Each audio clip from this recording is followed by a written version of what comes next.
This episode of The Partially Examined Life is sponsored by GiveWell.org. Get your first-time, high-impact donation matched up to $100 before the end of the year.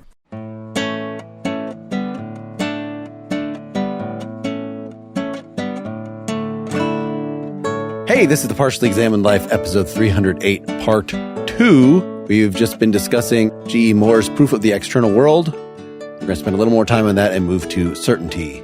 So, Moore's gone through his delineation of all these different ways of interpreting this and presented his two-hand proof. He then goes on to say that he can make the same claim about things in the past, so you can prove that things have existed in the past and not stuck in some kind of idealistic solipsism, but only present idealistic solipsism. And then he says, this is on page 168, he's given these two conclusive proofs of the existence of external objects. And he says, I'm perfectly well aware that in spite of what I've said, many philosophers will still feel I have not given any satisfactory proof. And he says, I want to say why this dissatisfaction should be felt. And he says, one reason is some people understand proof of an external world as including a proof of things which I haven't attempted to prove and haven't proved. It's not quite easy to say what it is that they want proved, what it is that is such that unless they get a proof of it, they would not say that I've proved it. But I can make an approach to explain what they want by saying that if I had proved the propositions which I used as premises in my proofs, then they would perhaps admit I had proved the existence of external things.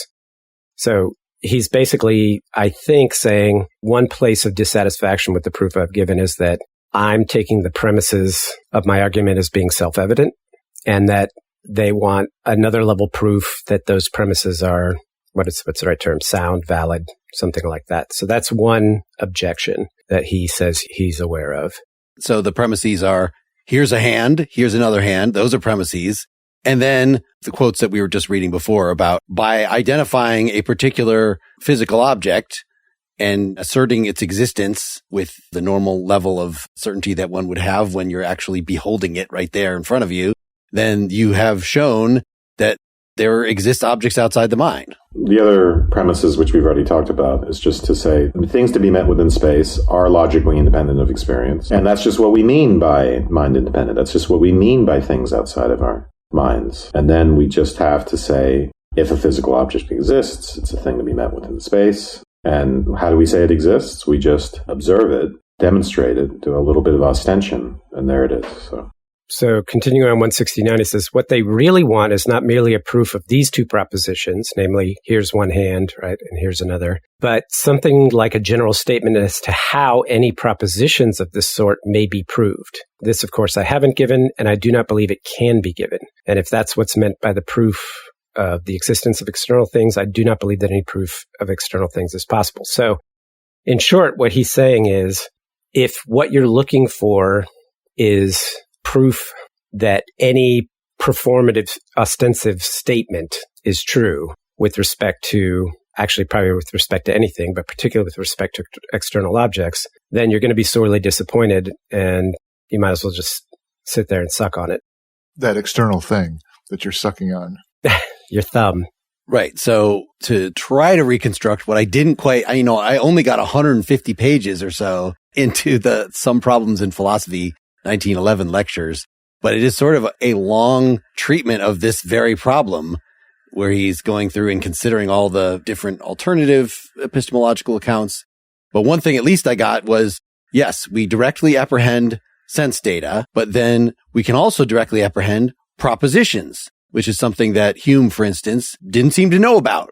It's just there's ideas, there's impressions, and then the impressions fade a little and we give them a different name, ideas. But that's all there is in Hume's epistemological world, which he thinks has tainted Kant and, is responsible really for all this stuff that he has to argue against here. Instead, we just have to say that we somehow know the proposition. Not only am I beset with the image of the soap bubble or my hand, but I directly apprehend the proposition, this hand or this soap bubble exists.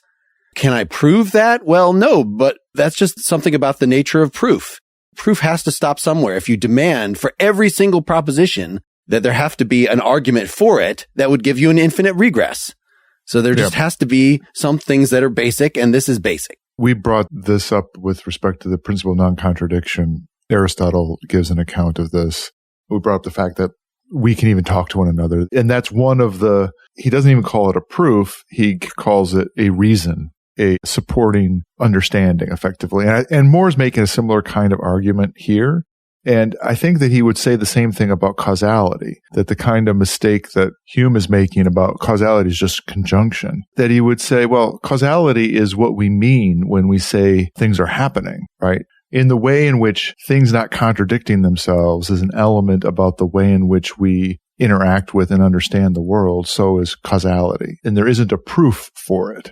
Right. If in order to prove any causal statement, you had to actually perceive the antecedent and the consequent, and then perceive them a bunch of times, we would never perceive that, right? In the case of physical objects causing the qualia that we have of them, by definition, we have no direct apprehension of those physical objects. We only directly apprehend the sense data. So we never can get that causal connection going. So that either we just have no idea that physical objects exist, or Hume's demand that this is what causality is wrong, is unnecessarily restrictive. Yeah. What Moore is also doing here, and he gets into it in the next sentences, he's making a strong claim about the relationship between knowledge and proof. And he's saying, you might object that if I can't prove that I know something, then I don't know it.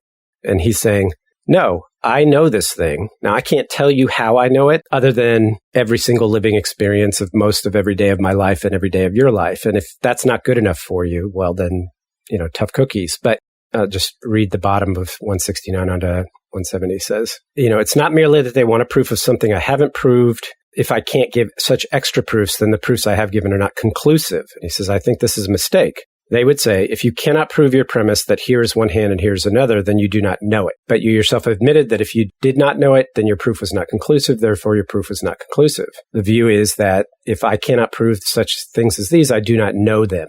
And he says, I think this view that Kant was expressing in the sentence which I quoted at the beginning, when he implies that so long as we have no proof of the existence of external things, their existence must be accepted on faith.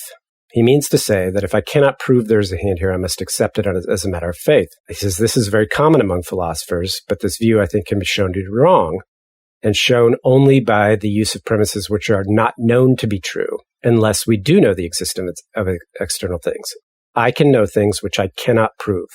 And among the things which I certainly did know, I could not prove them, were the two premises of my proofs, aka, here's a hand, here's another hand.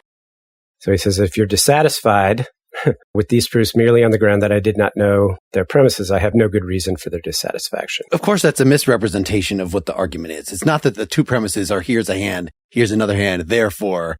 No, it's the whole connecting tissue that we already read the quotes of. Ostension, it's external, it's my hand, it's somehow connected. Yeah. So that's the thing that you should potentially doubt.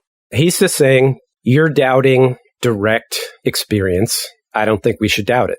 And part of that is, and you're pointing it here, we talked about it from the previous paper as well, is that he's saying that the problem is in the analysis, that I can know something even if I can't prove it. He's denying that proof equals knowledge, that there is no knowledge without proof. He's saying I have knowledge, but I may not have a satisfactory analysis of that knowledge. Here's another way of getting at it on analogy to Kant to show what he's doing differently, what he changes. This may be a bit of a stretch in my interpretation, but, for Kant, what are the grounds for the possibility? We know we have coherent experience. That's part of the transcendental argument. We don't just say, observe the I think. We observe the fact that we have experience.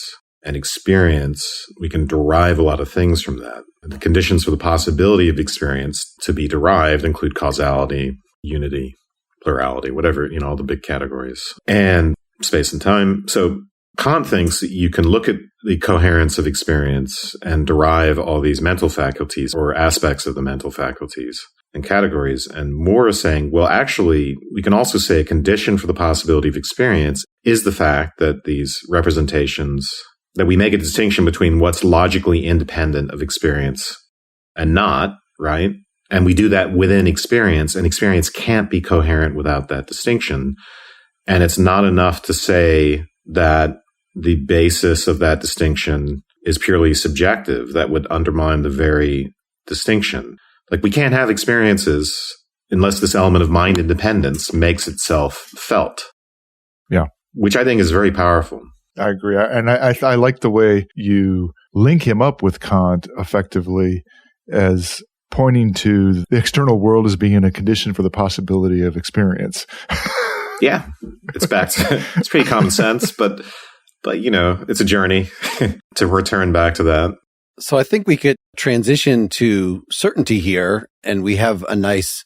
So Dylan, you mentioned in comparing whether we can doubt, is there a hand here? Maybe there's something like that are just foundational. You mentioned the law of non-contradiction. There's an obvious disanalogy, though, which is what he starts off with in the certainty thing, that like there's a hand, he starts off, I'm at present, as you can all see, in a room, not in the open air. I'm standing up. I'm not lying down. I have clothes on.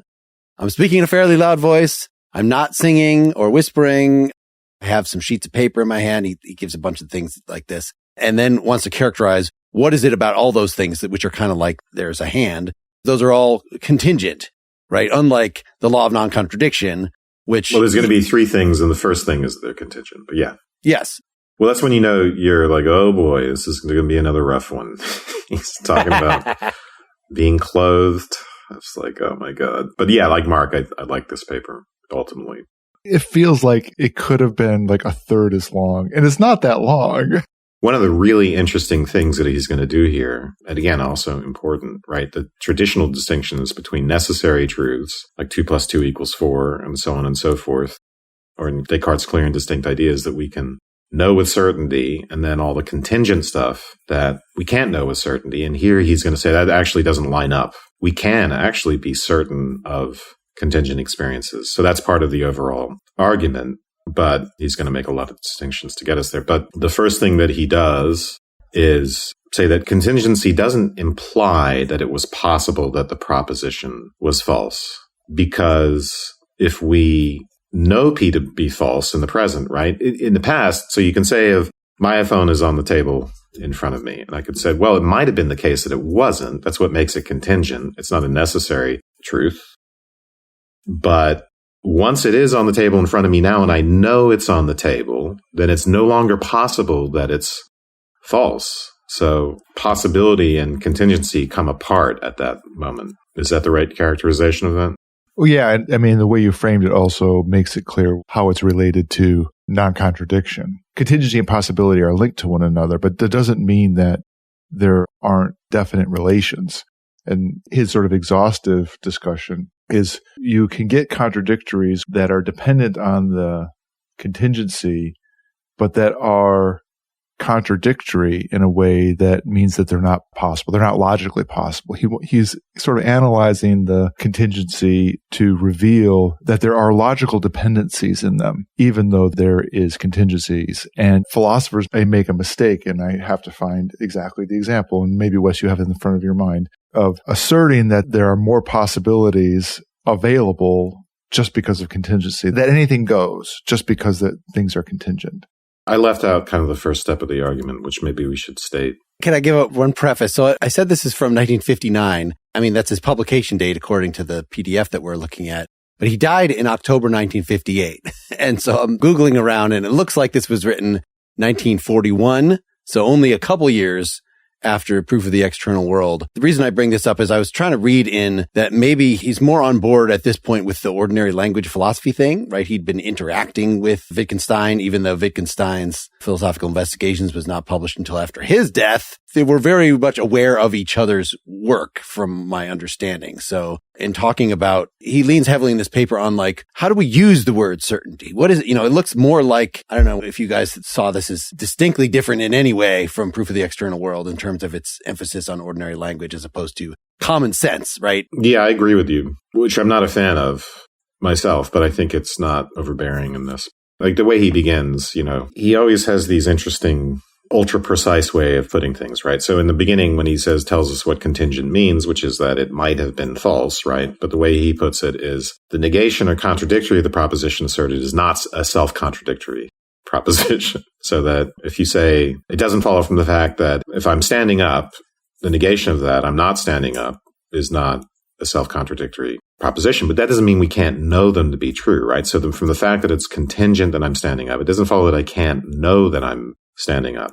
And then the second step to the proof is contingency doesn't imply that it was possible that the proposition was false because of the previous step, which I showed, is that I could know it. That's false. It's not possible. Well, and this is why I wanted to say this is kind of like, in his treatment of possibility, it is very much unlike Frege or Russell, or, a pseudo-mathematical thing, and very much like later Wittgenstein in ordinary language, because it seems like either something is possible or it's not, and it doesn't matter who says it. It's a metaphysical claim. It's a logical claim, I should say, such that if something is not possible, that means that there would be some contradiction that would occur. And he wants to say that saying whether something is possible depends on the speaker. So I could still actually give an interpretation of that. Well, if the speaker already knows that it is happened, that it is true, then it's not possible for that speaker to truthfully say that it could be false. There's a temporal element, right? So it's possible it could have been false. I mean, it might have been the case that it's not true right now from the past perspective. But once you get to the present, it's no longer, it is possible that I'm not standing up, because you're standing up. It's not possible that you're not standing up. There's a temporal element and there's a positional element. I don't know if it anticipates or if it's influenced by, because I don't remember the history, but I kind of alluded to this in the previous episode. It's like speech act. He's talking about something performative. He doesn't call it that, but he's talking about being cognizant of the assertions being made by an individual, by a particular person in a set of circumstances. And that's important. And he says, we want to say there's a sense in which when we're trying to find, quote unquote, absolute truth and absolute knowledge and certainty, you say like, oh, well, the only things we can know with certainty are the things that fall under the law of non-contradiction, typically called tautologies or statements of identity. I don't remember what all the different terms, like, oh, you can't have a square circle or something like that. And that's looking for knowledge that's apositional and atemporal, which is fine. It's fine to talk about things that we know regardless of where we are or what position we're in or whatever. But that doesn't exclude the possibility of knowledge about things which don't fall under that rubric. It's, again, that same thing of because there's a possibility, because it's not completely locked out by the logical structure of the proposition or what have you, then somehow we're afraid to talk about knowledge in that context. And I think he's right in saying that seems like a wrong move. The next step here is to say that, often when we use possibility in my brackets in my notes, in the present tense, we're doing it to assert our own ignorance. So if it's about the future, right, that's one thing. It's possible that I'll be sitting down, possible I won't be sitting down. But in the present, it's really about asserting our own ignorance, which is quite different. This is just to show it doesn't follow from the contingency of proposition P that it's possible, that it's not the case. It's true that every contingent proposition that is not known to be true by someone, it's true that it's possible that it's false. And it breaks modal logic because it should be that if P is true, therefore P is possible. Like if you learn about the logical possibility. But he wants to say, according to ordinary language, if I say it is true that I'm standing in this room right now, it would be at least really weird to say it's possible I'm standing in this room right now, because that implies that you don't really know. Well, and I think related to that, he's clarifying that this lack of absolutely knowing is not the same thing as saying something isn't true. So just because you don't absolutely know something doesn't mean that it's false. We're on 1.2, right? So contingency, second step. The third thing was the one about being absolutely certain. And I thought that's where you jumped to, because the second one was, from the fact that things are contingent, it does not follow in the case of any single one of them that it was possible that the proposition in question was false. So contingency is compatible with absolute certainty. That's what we get to in 3. So he's shown that. And then he brings up the objection, well, the difference between knowing and knowing with absolute certainty. Yes. And he's basically just going to say, at least in some cases, if I don't know with absolute certainty, then I don't know.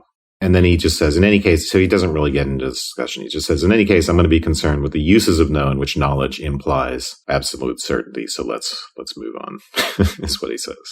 So knowledge of absolutely certain for necessary truths is different, he says. And he doesn't deny that. And that only necessary truths can be known in that specific sense. And then he gets into certainty of these distinctions between, and this is where it really gets hairy, but 4 main types of expressions in which this is like the ordinary language thing that Mark was talking about. I feel certain, I'm certain that, I know for certain that, it is certain that. I feel certain at P, right? I can feel certain of something, but it still turned out that it's not true. But if I know something with certainty, it can't be the case that it's going to turn out not to be true. Right. We wouldn't even use that expression. I feel certain that I'm wearing clothing right now. Like, under what circumstances would you actually, I mean, I guess somebody has challenged it. Well, he brings up a blind person. Oh, right. His examples are actually, I think, future tense. He says, I feel certain that so-and-so will come, but he didn't. And he says that's naturally used in a way. It's not self-contradictory, because when you say I feel certain, you're not making an assertion about knowledge versus I know for certain or it is certain. It's good that he's making this distinction here, because it sounded like in the last paper, like, this is a hand. I'm certain this is a hand. I mean, it seems like that's a case of feeling certain, right? But he wants to say, no, that there is some difference between. That was my point of talking about. He doesn't use an example. I feel certain that I have a hand. He says, I feel certain that something will happen in the future, and then it doesn't. So I'm wondering about that. Yeah, I think it comes back to that temporal thing again, where you might feel certain that something's going to happen and it doesn't. But if it's like I'm looking at my hand, I know it, and therefore I know it with certainty. But go ahead. So he's not saying, I feel certain this is a hand. He says, here is a hand. It is certain that here's a hand. Okay, I don't know if I was saying this right before, but if you were being critical of that paper, you might say, you say that you're certain that you have a hand, but you merely feel certain. And it sounds like you're saying, well, the really strong feeling of certainty is all there is to certainty. And so here he's clarifying, no, you could feel very strongly that you're certain and still be wrong. So the question then is, well, how then did he know in the previous paper? The next step is, that there's this ambiguity. And when you say I am certain, that's a special case because it's ambiguous between feel and know and can lead to fallacious reasoning, which he doesn't get into an example of that. I think it comes out in the rest of this. But the next step is to say that it is certain seems, unlike the other examples, the other uses, to be context independent, even though it requires that someone know it, right? To say it is certain requires that somebody knows it to be certain. We get into the details of that. But it turns out to be context dependent because someone else could know it and yet truly say it is not certain. So that's my big summary of this chunk. So let's go. It doesn't make sense, I guess, until we go into it.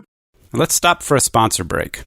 Weird Studies is an arts and philosophy podcast that dwells on ideas that are hard to think, an art that opens up rifts in what we are pleased to call reality.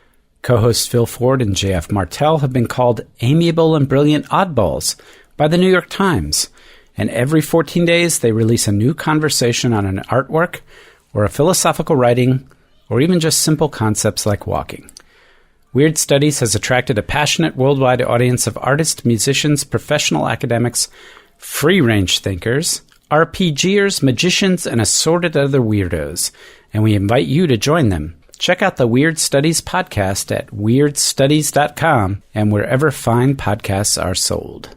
Did you know that hundreds of thousands of people, mostly children under the age of 5, die every year from malaria?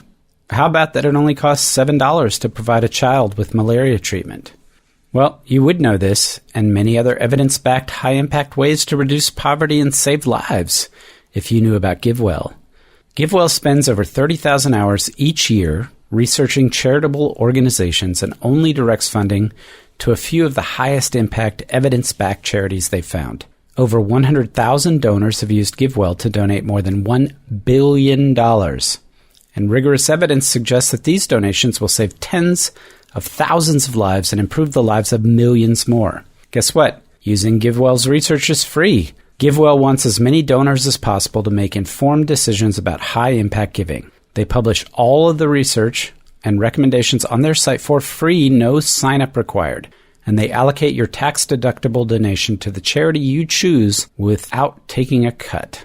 The easiest way to give via GiveWell is their Top Charities Fund. They put your money where the highest priority needs exist. It's easy, effective, and you always know how your donation is making an impact. If you've never donated to GiveWell's recommended charities before, you can have your donation matched up to $100 as long as matching funds last.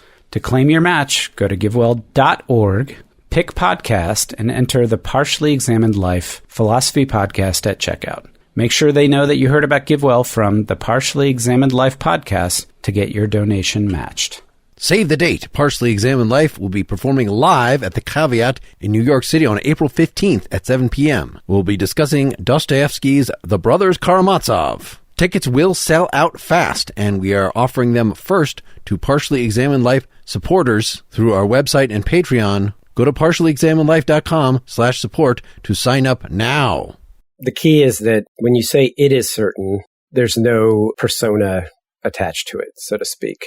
And then he says, if you say it is certain that, what's implied by that is that somebody knows that it's true. But that is still, as he says, saying it is certain does not necessarily bring you back to I am certain, because it is certain is a statement about any particular or multiple people could know that it's true. And ought to know. And ought to know that it's true. But then he's going to say that, in fact, in spite of appearances, that's what it seems to be the case. But then in spite of appearances, it is certain that P will turn out to be relative to the person who says it. Even when they're saying it is certain, then that implies a kind of objectivity that everyone should be having access to. It's still a claim from the point of view of the person doing the speaking. Because someone else could say that it's not certain. Right. So he says here in the middle of 265, the fact is then that all that follows from somebody knows that P is true is that somebody could say with truth, it is certain that P.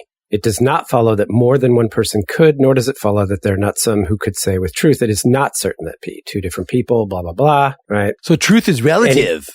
So in spite of appearances, it is certain that P is relative to the person who says it. Yeah. Yes. If anybody asserts it is certain that P, part of what he's asserting is that he himself knows that P is true, so that even if many other people do not know it, yet his assertion will be false if he himself does not know it. So the upshot of that in the next part is that I can't say something is not certain just because I don't know it.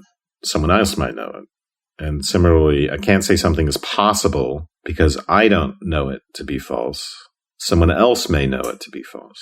In other words, he's trying to get from knowledge and this is a certain stuff, it is certain stuff, to the concept of possibility and this idea that philosophers have had that if I don't know something not to be true, I can say... So if I don't know Hitler's dead, that's the example he gives, I could say, it's possible Hitler is alive, but really I should say, since other people probably know for sure whether he's dead or not, it may be possible. It seems like if you say if it's relative, then I should be able to say just out of my own ignorance, it's possible, but we understand. I'm just talking about my own level of knowledge, not about the truth of the matter. Just because I don't know it's false, it doesn't mean that someone else doesn't. So it doesn't mean that it's possible that it's true. I'm sure people listening are completely confused. I don't know that this is going to help, but bottom of 266, first column. Yeah, to sum up this digression, you should read that paragraph. To mercifully put an end to this digression. Yes, to sum up this digression, what I have said about the consequences of the fact that all those 7 propositions with which I opened this lecture were contingent. So I'm sitting down, I'm wearing clothes, I'm in a room with windows, etc. That this fact does not entail the consequence that I did not, when I made them, know them to be true. In other words, there's nothing about the fact that they're simply contingent that means that I don't know that they're true. That it does not entail the consequence that I could then have said with truth about any of them, it is possible that this is false. In other words, if I know them to be true, even if they're contingent, I can't say with truth that it's possible that they're not true. So contingency does not entail 1, not knowing, 2, possible falsity, and 3, lack of certainty. Right. And it does not entail the consequence that I could then have said with truth about any of them. It is not absolutely certain that this is true. Now, he's not saying that he's proven that he can say with certainty. He's just saying, you can't tell me I haven't. So. And then the next, moving on to 2, right? So we're going through what the 7 propositions have in common that he earlier mentioned. And we've done contingency, which is I think the roughest one. The second thing is that this is similar to, what's going on in the proof of the external world. They imply the existence of an external world so that if I know them, these 7 propositions, then the existence of this external world is certain because my knowledge, if I know them with certainty, and they imply the existence of the external world, then I know the external world with. And the way, the existence of the external world, he just says, means logical independence of the mental, just like in the proof of the external world. And then 3 is evidence of the senses. Which is another pedantic little point. of if you say, based on the evidence of my senses, I'm not deceived. But then if you were deceived, it actually wouldn't, like if you were dreaming, it wouldn't be the evidence of your senses. It would only seem to be the evidence of your senses. In other words, your eyes are actually closed. They're not gathering. So your dream imagery. I thought he was actually introducing this particularly as a wedge against that dream defense or dream attack. Well, he's going to use it in part 4. Yeah. Okay, go ahead. Because our evidence of our senses, the skeptic is going to come back and say, well, we don't know. You can't just say it's evidence of the senses. It might be evidence of the senses. It might be a dream. Just like in number 2, where he's saying things like, a proposition which implies the existence of my body does, for that reason alone, with this use of terminology, imply the existence of a world external to my mind. And this is what we were talking about before, that kind of pointing. And here, he doesn't say that it's because of the evidence of my senses that I know that I'm standing up or I don't have any clothes. But in all 7 cases, what I said was at least partly based on the then present evidence of my senses. So evidence of the senses is not conclusive necessarily, and it's not the only evidence. So this is, a short way of saying what I was saying before about how the evidence of our senses is only giving us direct apprehension of the sensory material in front of us. There has to be something on top of that is somehow related to that beholding the sense data, but it's actually us grasping the proposition that this actually exists. And by the way, just to reiterate, when he says these propositions imply the external world, so if I know them, the existence of the external world is certain. He hasn't proved that I know them yet, or he hasn't shown that I know them, however you want to put it. And that's going to come out in 4. And to show that he knows them, he's going to have to deal with the whole dreaming. Right. 268. In other words, those 7 propositions of mine seem to be as good test cases as could have been chosen for deciding between what seems to me to be the only real alternatives, namely the alternative that none of us ever knows for certain the existence of anything external to his own mind, and the alternative that all of us, millions of us, constantly do. And it was because they seemed to me to be as good test cases as could be chosen. That's why I chose them. So how do we decide between these 2 alternatives? I actually think this is a brilliant move. Mm-hmm. Which I think we've summed up several times before, which is just that, which is more likely, right? That these things that seem really obvious really are the case, or that I might be dreaming. What he wants to do is he wants to license going from the particular to the general, right? So if I know one of these... That's a really great frame, Wes, by the way. Yeah. If I know one of them, then everyone knows all of the propositions and every other proposition that is of the kind of those propositions, because it's not going to work unless you can generalize. And the next step is the dreaming, which he's going to say, this is my high-level summary, it's true that we don't know that we're not dreaming. We can't know that we're standing up. And that goes even if we are and that we think we are in the dream, right? So we're having a dream in which we think we're standing up and we are standing up, we're sleeping standing up. That doesn't mean we know that we're standing up. True belief is not justified true belief, yeah. It's got to be justified true belief. But that cuts both ways. So if I do know I'm standing up, then I know that I'm not dreaming. So the question is, if we can get some other way around this and say, I do know I'm standing up, then we get out of that. Like I said, we reach escape velocity when we break out of the dream bubble. He ties this back to me. Evidence of the sentence? Yeah, evidence of the senses and contradictoriness in the second column on 269. He says, I have evidence of my senses about dreaming or standing up. One thing that seems to me to be quite clear about our use of this phrase, evidence of my senses, namely that if a man at a given time is only dreaming that he is standing up, that it follows that he has not at that time the evidence of his senses in favor of that proposition. To say Jones last night was only dreaming that he was standing up, and yet all the time he had the evidence of his senses that he was, is to say something self-contradictory. But those philosophers who say it is possible that I am now dreaming certainly mean to also say that it is possible that I am only dreaming that I am standing up. And this view we now see entails that it is possible that I have not the evidence of my senses that I am. If therefore they are right, it follows that it is not certain even that I have the evidence of my senses that I am. It follows that it is not certain that I have the evidence of my senses for anything at all. Yeah. And the way he's going to get around that is to say, if that's true, if what seem to be sensory experiences and dreams are indistinguishable from real ones, then I don't know that I've ever even had a dream, right? I might have only dreamed that I've had dreams. Yeah. I can't know that I've actually had dreams. And that falls out as a motivating factor for skepticism. Skepticism can undermine its own motivations. Another way to say it is, it would be meaningless to say that you're having a dream which in every way, shape, and form reflects having lived wake experience without being able to say, I have had lived wake experience. I can characterize it.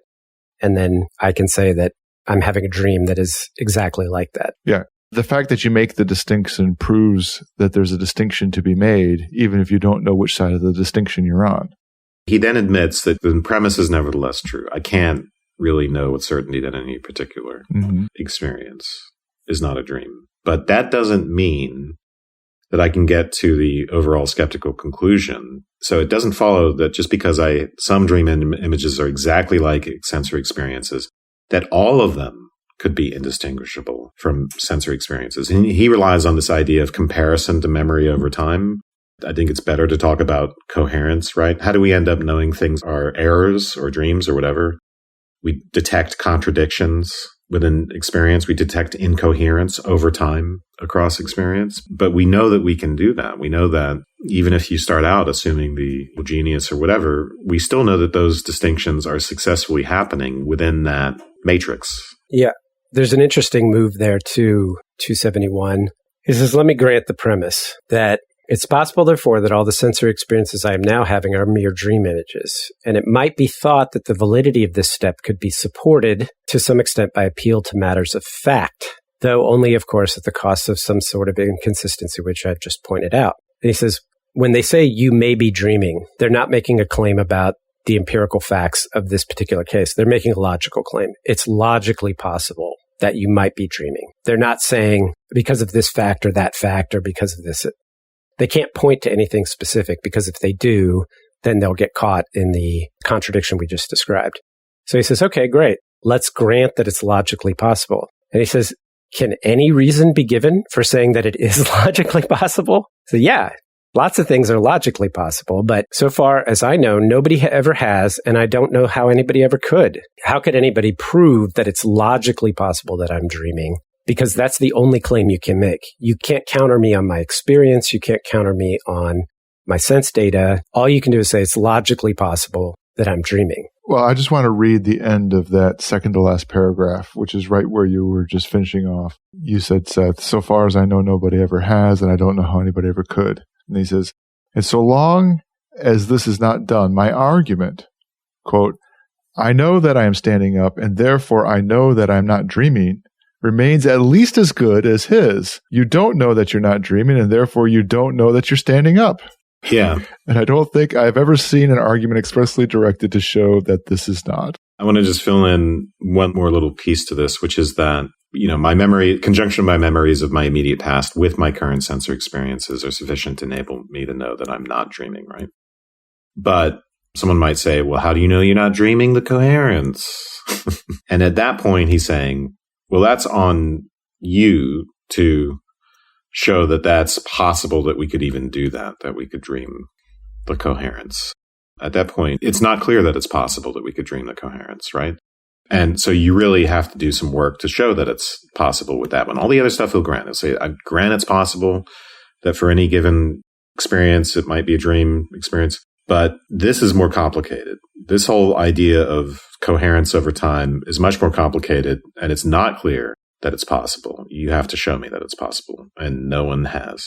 And if you can't show that, then I know I'm standing up is just as good as saying I don't know. It's better, yeah, because what he's done is he's taken the teeth out of the skeptical argument by saying that it doesn't have any more power than the non-skeptical version. That's sort of what he's doing with his, Mark, you didn't call it direct realism. It was his strong realist argument. Is basically saying the strong realist argument or the skeptical argument isn't any better than the strong realist argument. He spent a lot of time making a kind of equivalence between them, saying, yes, I admit that I don't know a bunch of stuff, but look, what you're saying you don't know doesn't have any more strength to it, right? It's not any more powerful. You haven't won anything by doing that. Yeah. Right? So therefore you have to make a judgment about which one you're going to pick on different grounds. So yes, I've been waiting for you to say the word pragmatism here.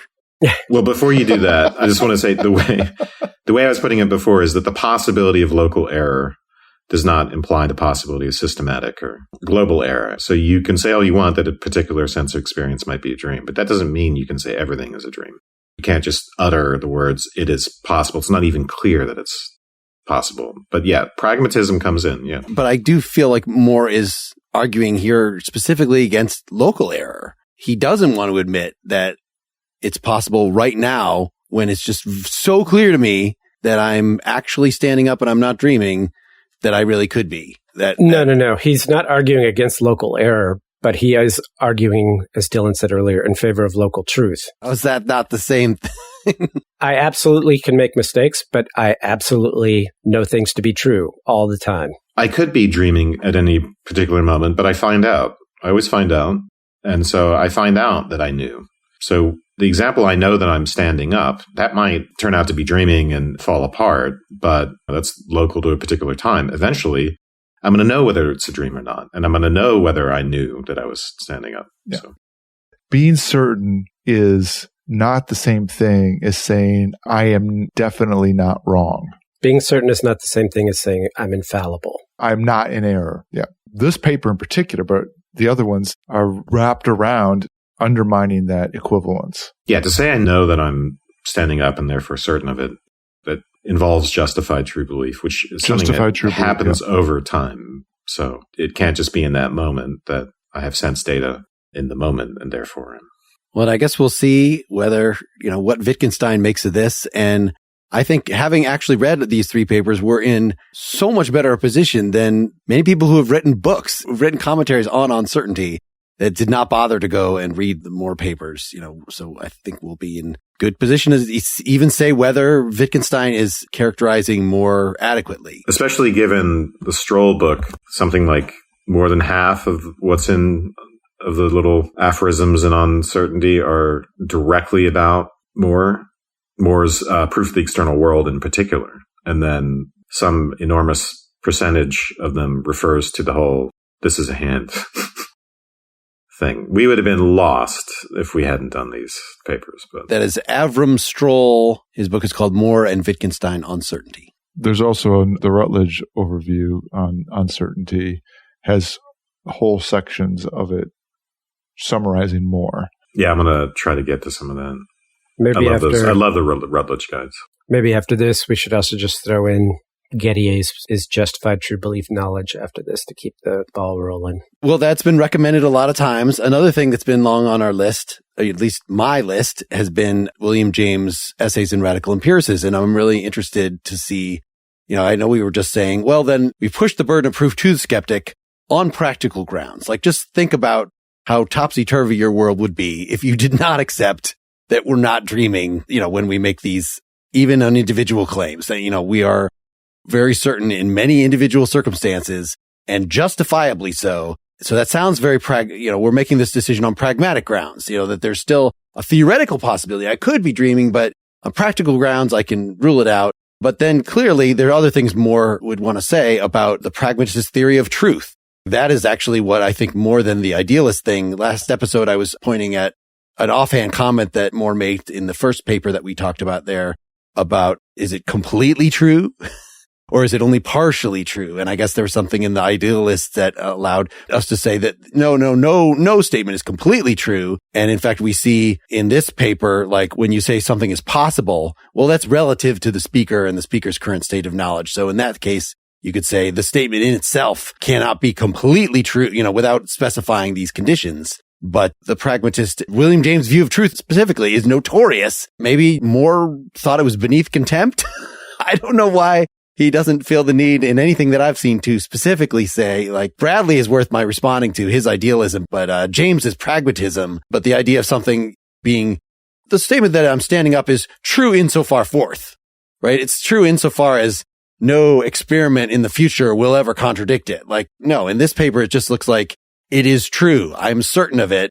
And I don't have to say it is true until something disproves it or something like that the pragmatist would say. Yeah, it does make me wonder if he ever engaged with like Dewey or James, because by the time you get to here, I'm feeling like they have a lot of overlap. And Dewey is another example of someone who was a Hegelian idealist who gave it up. Found religion. Any other final thought? I mean, I guess I'll repeat. And since I've discovered this Some Problems in Philosophy book that was just referred to enough in the other things that we were looking at, I feel like if you have any sentiment toward objectivism and you found our account of these 3 papers to be confusing and, well, I want a more definitive smackdown of all things Kantian and idealist in favor of common sense, I would say absolutely go read more. It'll just give you a much better version of what Ayn Rand in her epistemology was trying to do. Like just a much more educated, much more, somebody who actually read Kant, even though I'm sure if we got into it, we would have picky things to say about how he's not characterizing Kant that well either. But I think I might have characterized more last time as not having at least what I could see as an overall worldview, unlike Wittgenstein, who at least has this language of language games and things like this. But I think the reputation Moore has for just common sense holds pretty well. And it doesn't make him a dogmatist and it doesn't make him a jackass and just be flippant about dismissing skepticism and idealism and all the other things. Throughout these papers and these lectures, very carefully considers them. It's just, he's very nicely modest in the strength of his conclusions, but yet allows us to feel like, especially if you're a beginner in philosophy and feel like, why is Descartes or Hume or why are these people asserting these things that they're turning my world upside down? Like, this is a way of fighting back against philosophy as a whole.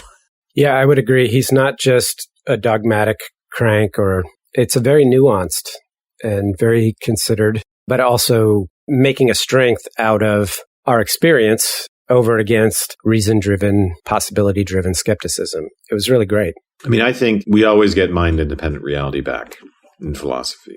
This is what Descartes is doing, right? He's doing a reductio in skepticism. Let's assume it's true. Then what happens? I can get everything back. But the God part is very weak. So if you can cut out that middleman and just do it straight from the coherence of experience to mind-independent reality, made an enormous improvement. One of these articles was comparing him to Merleau-Ponty, and so I'd like to do more of him, of course. But I think by finishing this up with the Wittgenstein, we'll be able to complete the lens that we're working on. I don't know how to put it. I feel like this is a distinctly different thing from even what I associated as like Russell's empiricism, sort of the latter day Humeanism or whatever, and yet different from phenomenology and different from pragmatism. So I'd love to read several more things from like this exact time period, that 1900 to 1940. And we got to read Bradley as well. Yes, absolutely. Thanks, everybody. Hope you enjoyed this. There will not be a part 3 to this. I think we've had quite enough, but there'll be goodies for supporters soon, if not already. Be sure to reach out to us and let us know what else you'd like us to cover or any comments you have on this. You can do that through the website, partiallyexaminedlife.com, through Facebook, through Twitter, through Instagram, many ways. Good night, everybody. Good night. Good night.